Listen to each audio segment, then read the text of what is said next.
Voltamos.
Vamos embora continuar, né, pessoal? Sim. Vocês estão vendo o... Sim. Sim. Tem alguém aqui pedindo para participar. Mas eu já não estou vendo mais quem é. Ah, já vi. Ótimo. Bom, temos aí, né, o sistema de classificação de pacientes. Esse SCP, ele é um método que a finalidade dele é determinar, validar e monitorar o cuidado individualizado de cada paciente, né? A função do técnico não é o cuidado do paciente, ele não vai estar monitorando ali o paciente o tempo todo, aferindo sinais vitais, eu não sei se eu já falei para vocês, na unidade hospitalar, ela tem uma ficha que tem tudo escrito e você só vai perguntando para o paciente, ele vai respondendo sim ou não, né?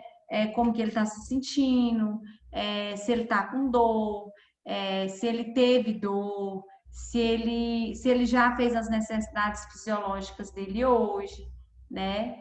Que é evacuar e urinar, né? Então você vai respondendo isso. Você, técnico de enfermagem, vai estar monitorando ali o paciente através do seu cuidado, né? É muito importante que todos esses dados que vocês colherem do paciente, vocês anotem, né? Eu não sei se eu já falei para vocês, é baseado nas suas anotações e nas anotações do enfermeiro, que muitas vezes o médico avalia também o paciente, diminui ou aumenta a dosagem do remédio do paciente. Por exemplo, você acabou de administrar a medicação para pressão alta do paciente. E daqui meia hora, daqui uma hora, o paciente não diminui de jeito nenhum a pressão. Então, baseado nessas anotações de enfermagem, o médico ele vai aumentar a dosagem da medicação, não é verdade? Então, assim, é muito importante nesse cuidado que você prestar para o paciente, você relatar tudo o que você fez, tudo que o paciente está sentindo, porque tem um objetivo de alcançar, né, um melhor padrão aí da qualidade da assistência de enfermagem, né? Hoje é muito importante. Não sei se vocês já viram falar na SAI, que é a sistematização da assistência de enfermagem. Vocês já ouviram falar? Não. Nunca ninguém ouviu falar? Não. O que a SAI é sistematização de assistência da enfermagem. é uma assistência sistematizada, é uma norma e rotina de toda unidade hospitalar. Gente, isso é no Brasil todo, né? Então, essa sistematização é uma assistência padronizada, né? São formulários que você vai preencher, mais ou menos igual esse que eu falei para vocês, de como o paciente está se sentindo ou não, que tem o objetivo de sistematizar, de é uma linha que a equipe de enfermagem ela vai seguir para poder sistematizar toda a assistência, para poder, deixa eu achar aqui a palavra, para poder humanizar, além de humanizar, fazer uma assistência igualitária para todo paciente, né? Então, e é uma coisa, é um instrumento, na verdade, é um instrumento de enfermagem que facilitou muito. Antes, quando ela começou a ser implantada, essa sistematização, assustou um pouco os profissionais. Só que é uma coisa, uma coisa tão simples que você, quando você vai começar a fazer, você nem acredita que, nossa, mas eu ouvi falar tanto dessa SAI e é um sistema tão simples que padroniza a assistência. O que quer dizer isso? Todos os profissionais de enfermagem vão falar uma língua só, né? Vai unificar o atendimento. Essa unificação, essa qualidade, essa unificação da assistência, ela vai elevar a qualidade da assistência que a equipe de enfermagem presta para o paciente. Então, quando vocês forem trabalhar na unidade hospitalar, a hora que vocês ouvir falar em SAI, vocês já vão saber aí que é a sistematização da assistência. E é uma ferramenta muito simples, de fácil utilidade e que vai padronizar aí a assistência para o paciente, tá? Como que é o sistema de classificação de paciente no dimensionamento do pessoal da enfermagem, né? Eu já falei para vocês que que depende aí do grau de dependência do paciente para o técnico de enfermagem, né? Através desse grau de paciente desse grau de dependência que vai fazer esse dimensionamento, né? O objetivo desse sistema de classificação de paciente é estabelecer o tempo que você, técnico de enfermagem, vai dispensar no cuidado com aquele paciente. Por exemplo, você demora 1 hora para poder executar o banho no leito do paciente. Muitas vezes vai até mais que isso, viu, pessoal? Dependendo aí da sua prática e de quem está te ajudando, alguém esteja te ajudando, muitas vezes demanda mais que 1 hora. Por exemplo, se for um paciente que ele esteja um paciente com cirurgia, que tem trações pelo corpo, aquelas tração ortopédica, né? Aqueles ferros exposto, muitas vezes demanda mais tempo, porque é um paciente que, para executar ali o banho no leito do paciente, você tem que virar o paciente.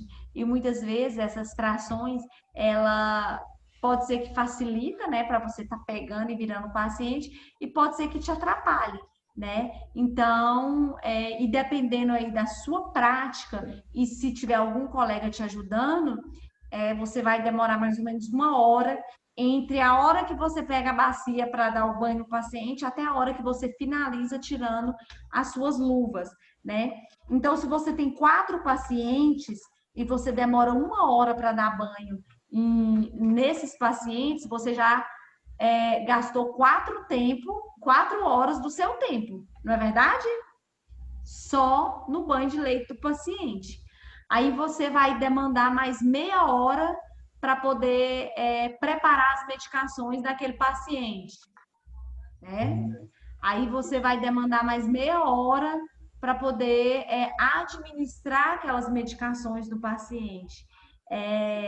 Então, esse sistema de classificação, ele vai estabelecer, a finalidade dele é estabelecer o tempo que você vai dispensar aquele paciente, né? Então, para isso que serve a classificação, auxilia no dimensionamento de pessoal de enfermagem, tá? É por isso que eu falei para vocês que vai depender aí do grau de dependência. Por exemplo, o paciente ele está na UTI, totalmente acamado, sedado, né? Lembra que eu falei para vocês que o paciente dessa forma ele tem que fazer a mudança de decúbito dele de 2 em 2 horas para não ocorrer aí o aparecimento de lesão por pressão.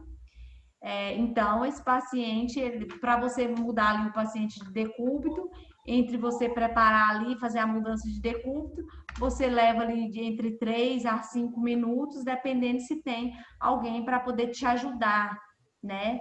Normalmente os técnicos se ajudam nessa hora. Então, você já pode somar ali mais 5 minutos, né? Um exemplo. E cada procedimento, cada cuidado que você for realizar com o paciente vai servir para fazer o dimensionamento do pessoal ali da enfermagem. Tá? Muito importante aí esse cuidado com o paciente. Olha só, o paciente, sendo ele aí um agente ativo, né? Nós sabemos que cada paciente, ele é único. Por quê? Porque cada paciente chega ali com uma patologia diferente, cada paciente tem uma necessidade diferente. Muitas vezes é um paciente que ele tem os membros amputados, né? Então, as necessidades dele é totalmente diferente do paciente ao lado, né? A capacidade dele de se locomover, a capacidade cognitiva, muitas vezes é diferenciada daquele paciente do leito ao lado, né? Os valores são diferentes, as crenças são diferentes, né? Então, tudo isso tem que ser levado em conta na hora da prestação ali do cuidado de enfermagem, tá? Um ponto aí muito importante, o paciente deve ser a pessoa mais interessada de que a assistência seja eficiente e dê bons resultados. É lógico, né, que ele tem que ser o mais interessado, porque se for uma assistência prestada de forma efetiva e eficaz, o paciente ele vai se restabelecer rapidamente, não é verdade? Então, ele é mais interessado do que você, né? Porque ele saiu, já tem 10 lá no pronto-socorro, esperando um leito vagar aqui na sua enfermaria, para ele vir para cá. Então, aquele paciente ali, ele é a pessoa mais interessada na qualidade assistencial, né? Os pacientes são uma linha de defesa importante para si próprio, contra eventuais erros no sistema, né? O que eu posso falar para vocês disso? Deixa eu dar um exemplo aqui bem legal assim para vocês entenderem como eles são a pessoa mais importante para como eles têm o interesse maior de que a qualidade seja prestada de forma efetiva e eficaz, porque dessa forma eles vão se restabelecer mais rapidamente. Logicamente que eles vão ser a pessoa também mais interessada em haver menos erro no sistema, né? Por exemplo, o paciente ele precisa de uma cirurgia e a cirurgia dele está marcada para hoje, para amanhã, 7 horas da manhã, né? E você levou o café da manhã para o paciente. Se ele sabe que a cirurgia dele está marcada, ele sabe que ele tem que ir em jejum, porque ele está sendo orientado, né? E ele vai dar um perdido e come. E aí, o que aconteceu? Ele não vai poder ir para a cirurgia. Ele perdeu o horário dele. Né? Então, ele não pode deixar esses erros acontecerem. Porque muitas vezes você chegou ali atrasado no seu plantão e não leu o prontuário do paciente, foi lá rapidamente, não, primeiro eu vou dar café da manhã para os meus pacientes, que aí depois eu venho e vejo o que eu tenho que fazer. E passou despercebido que hoje ele tinha essa cirurgia. Ele sabia, só que ele foi lá e comeu, né? Então, depois que você foi lá olhar o prontuário dele, você viu. Então, ele também é a pessoa interessada. Então, ele não pode deixar esses pequenos erros acontecerem. Existem muitos erros, né? O que eu achei mais fácil para poder vocês entenderem melhor foi esse. Outro erro que eu posso dar o exemplo aqui também, tem um exame, né? O paciente tem um exame complexo, um exame de alta complexidade para poder fazer. E todo exame, ele tem suas preparações, desde de uma preparação simples a uma preparação mais detalhada, né? E às vezes o paciente ele tem que tomar algumas medicações horas antes para poder estar realizando aquele exame. E ele não tomou a medicação. Então, é outro erro de sistema, né? Então, ele vai perder o horário dele do exame, né? E esses exames de alta complexidade, é tudo com horário marcado. Se não deu para fazer hoje, só vai ter horário daqui a 2, 3 dias de novo. E aí o paciente vai ficar lá ocupando o leito por causa de um horário perdido, né? Outra coisa, pessoal, as instituições devem trabalhar para estabelecer com o paciente uma comunicação aberta e de confiança, né?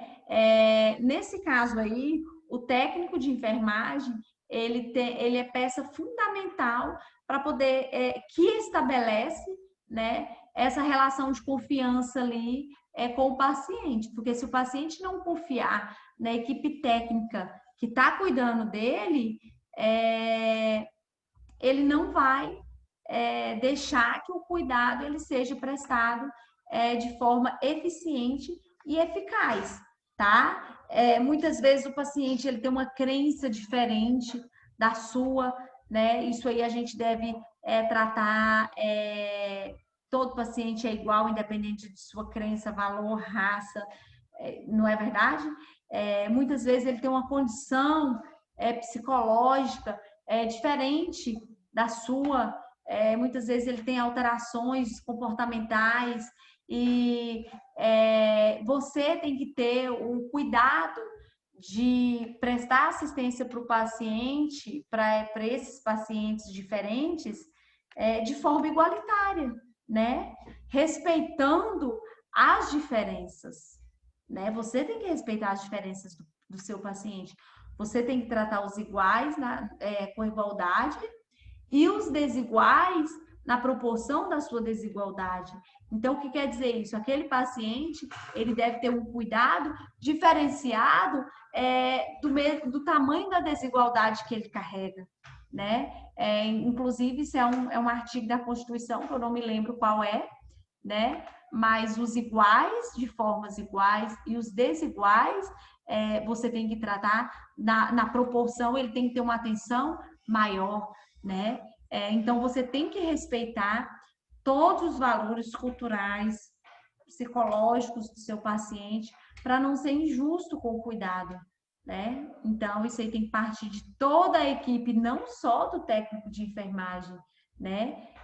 Do médico, do enfermeiro, do nutricionista, do fisioterapeuta, até o técnico de enfermagem, né? Que é aquele agente que está ali na linha de frente prestando cuidado para aquele paciente. Olha só, o sistema de classificação de paciente, ele tem aí várias orientações, né? Que eu já falei, agrupamento de paciente por complexidade assistencial, né? Foi aquilo que eu falei lá desde o início. Isso aí vai depender, vai demandar o tanto que o paciente é dependente do técnico, né? Se ele precisa de você para comer, para tomar banho, para tomar uma medicação, né? Então, tudo isso aí, ele é uma complexidade assistencial, né? Distribuição dos leitos por grupo de paciente. Por exemplo, tem um paciente com Covid lá na sala, na enfermaria tal. E, normalmente, as enfermarias do hospital são 2, 3 na mesma enfermaria. Na enfermaria do HGP, são 2 pacientes em cada enfermaria, né? Então, se lá você colocou um paciente com Covid, no leito do lado você vai colocar outro paciente com Covid. Você não vai colocar é, um paciente que não foi diagnosticado com Covid junto com um paciente com Covid. Você não vai colocar um paciente com tuberculose junto com um paciente cardiopata, né? Então, essa distribuição por leitos, ela deve ser efetuada por grupos de pacientes, tá? Reorientação da equipe multiprofissional, né? Essa equipe multiprofissional, ela abrange aí vários profissionais da área da saúde, né? Então, essa orientação, ela tem que partir aí o tempo todo da equipe hospitalar, das coordenações, detalhamento da dinâmica operacional, né? As coordenações, elas vão estar detalhando aí como que funciona o sistema operacional aí para a equipe de enfermagem. Realocação aí de recursos humanos e materiais.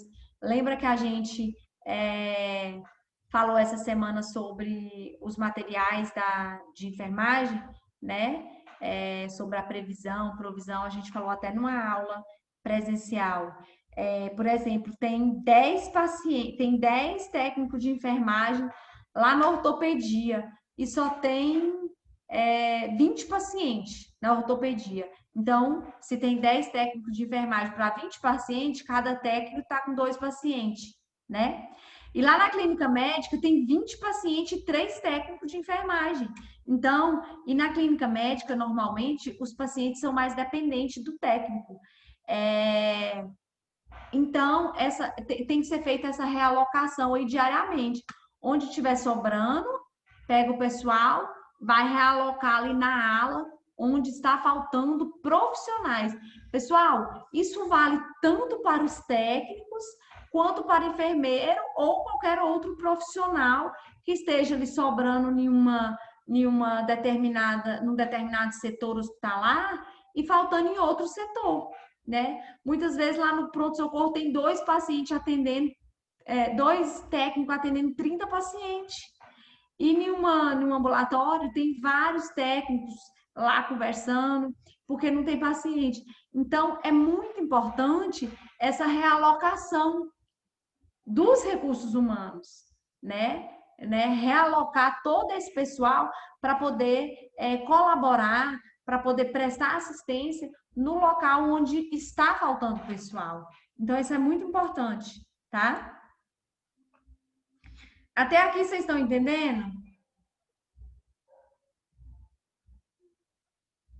Sim? Sim. Tá Sim, tudo né? bem. Tá. Se vocês tiverem alguma dúvida ou quiser complementar, pode falar, tá, pessoal? Olha só, implicações para a segurança do paciente, né? Quando que a segurança do paciente pode estar em risco? Quando as instituições trabalharem com quadros reduzidos, né, de profissionais. Por exemplo, tem 10 pacientes para um técnico de enfermagem, né? Esse técnico ele vai estar totalmente sobrecarregado, né? Então ele vai fazer as atividades, as atribuições dele com pressa, ele não vai conferir a medicação se está correta, porque o tempo dele vai ser curto, ele tem que dar conta daquele paciente. Ele não vai conseguir fazer a mudança de decúbito de todos os pacientes, ele não vai conseguir, né? Ele não vai conseguir fazer todas as medicações do paciente. Por exemplo, o médico passou uma medicação que não tem ali na farmácia. Só que você sabe que a medicação chegou depois do horário. Só que você não tem tempo de ir lá buscar. E o paciente ele vai ficar sem tomar a medicação. Por quê? O cara da farmácia não levou e nem você teve tempo. Muitas vezes, pessoal, não é nem má vontade do técnico, Muitas vezes não é má vontade do técnico, né? Muitas vezes é o tempo que falta, porque se o quadro de recursos humanos, de pessoal, está reduzido, o técnico ele também não é uma máquina de trabalhar. Eu estou falando do técnico porque nós somos técnicos, né? Mas pode ser com qualquer outro profissional da área que presta assistência para o paciente, né? Então, muitas vezes a segurança do paciente ela vai estar comprometida porque o quadro de pessoal vai estar reduzido, né? O que não pode acontecer. Errou na hora do dimensionamento, né? Não está sendo um bom líder aquele enfermeiro que está deixando faltar pessoal ali no setor dele. Ele não está sendo um bom líder, tá? Isso vale, pessoal, para os recursos humanos, né? E vale também para os materiais. Não pode faltar material, tá? Olha só, lembra que no início eu falei para vocês de uma tabela que o enfermeiro segue para poder fazer um dimensionamento? Essa aí é uma das tabelas, tá? Olha lá, o paciente exige cuidados mínimos? Não. O grau de dependência do paciente, ele é dependente, independente? Ele é parcialmente dependente ou ele é totalmente dependente? Eu acho que não está passando slides, professora. Tá não? Não estou vendo nenhuma tabela. Então, peraí. Tá vendo agora? Assim, Aí, olha só, o paciente que exige cuidados. Aquele paciente ali, ele exige cuidados mínimos, intermediários, semi-intensivos ou intensivos? Ele é acamado, sim ou não? Grau de dependência, independente, ele faz tudo sozinho? Ele é parcialmente seu dependente ou ele é totalmente dependente? Né? Então, essa tabela aí, eu coloquei só para vocês visualizarem que é uma das tabelas que é utilizada como critério de dimensionamento do pessoal, tá? Bom, pessoal, o dimensionamento do pessoal, ele é basicamente, como eu falei para vocês lá no início, ele é feito pelo enfermeiro, mas é muito importante o técnico saber como que funciona, porque é o técnico que está atuando sempre na linha de frente, né? E o técnico também, ele não pode se sujeitar a atender 10 pacientes numa enfermaria onde o paciente é totalmente dependente dele, né? O técnico, ele tem as suas obrigações, mas ele tem direitos também. Aí o que acontece? O que pode ocorrer se acontecer isso? Vocês, enquanto técnico, têm que reclamar com o seu líder, que é seu enfermeiro. Olha, está acontecendo alguma coisa, o dimensionamento está feito de forma incorreta, vocês estão prejudicando tanto nós, técnicos, quanto os pacientes. Porque se você tem muito paciente, você não tem condição física, já é físico mesmo, você não tem condição física de atender com eficácia todos esses pacientes, né? E bota em risco a integridade física do paciente também, né?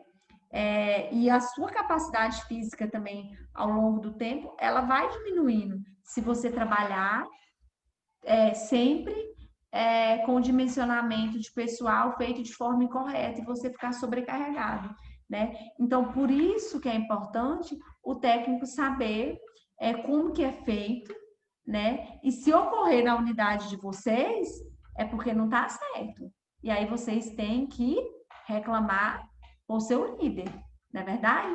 Porque se não tem, se você está o tempo todo sobrecarregado, ou eles estão fazendo o dimensionamento de forma incorreta, né? Tá errando aí na hora de fazer os cálculos, ou é porque está em déficit mesmo o quadro de pessoal na instituição hospitalar, né? Então, tudo isso vocês podem reivindicar, porque vai melhorar tanto a qualidade de assistência de vocês, quanto o cuidado que vai ser prestado para o paciente, tá? Pessoal, alguma dúvida? Essa foi a nossa aula de hoje, tá? Sobre Tá tudo dimensionamento. Se vocês tiverem alguma dúvida, é agora. Ó, temos 12 pessoas online. Eu tô. Amém. Bom, eu postei a apostila, não postei a tarefa, mas eu vou postar a tarefa nesse instante e o fórum. E amanhã de manhã eu vou postar a atividade do sábado, tá bom? Dentro Tá de bom. menos de 2 minutos eu estou postando a atividade. Nossa aula também, dentro de 9 minutos já cai. Essa foi a minha aula de hoje, a nossa aula.